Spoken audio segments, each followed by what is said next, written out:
How to log out from IMO. Need to log out of your IMO account. This guide shows you how to log out of IMO so you can keep your account secure. First, open the IMO app and tap on your profile picture on the bottom right corner of the screen.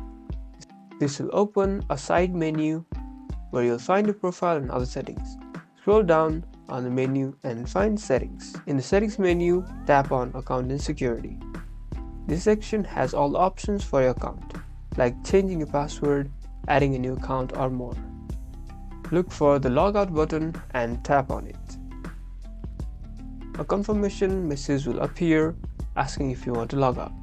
Tap on the Logout again to confirm. You'll be logged out of your account. But don't worry, your profile, chat history, and contacts will not be deleted. They'll still be there when you log in next time. You now know how to log out from IMO. Get ready to keep your account secure. Like and subscribe for more iPhone app tips.